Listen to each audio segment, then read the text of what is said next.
On les a vus boudés par les gilets jaunes, ignorés par le gouvernement sur la réforme de la SNCF. Les syndicats semblent à nouveau convaincre depuis quelques semaines.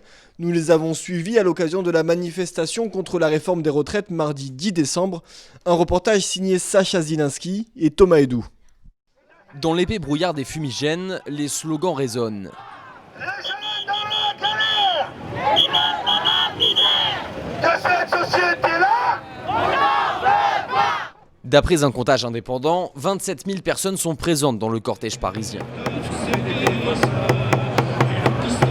La plupart des syndicats sont rassemblés. Général, public, privé, grève générale. Walter a rejoint la CGT il y a quelques mois. À 48 ans, il assiste à sa première manifestation. Ce qui m'a donné envie, je crois que c'est simplement une question de contre-pouvoir en fait face à notre direction. Il n'y a absolument aucun recours face aux décisions qui sont prises, excepté les syndicats.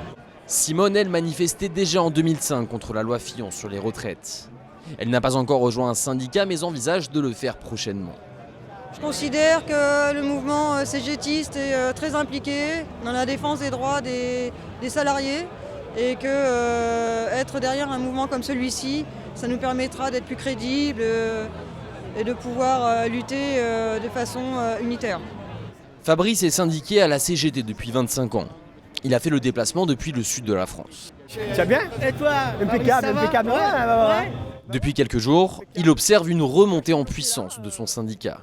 Les camarades, les syndiqués qu'on ne voyait plus trop sont réapparus aujourd'hui avec l'envie d'en découdre, avec l'envie de la gagne. Les principaux syndicats s'accordent sur une augmentation significative du nombre d'adhérents depuis la réforme des retraites. Ces manifestations du mois de décembre marquent leur retour au premier plan. Il y a incontestablement un regain des syndicats à la faveur de cette crise des retraites et la crise des gilets jaunes n'ayant pas abouti à une véritable structuration de ce mouvement a laissé la place précisément à un renouveau des syndicats. Voilà, on a quelque chose là qui relève d'une sorte de résurrection syndicale.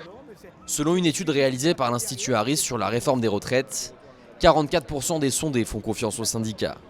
Ils ne sont que 25% à soutenir le gouvernement.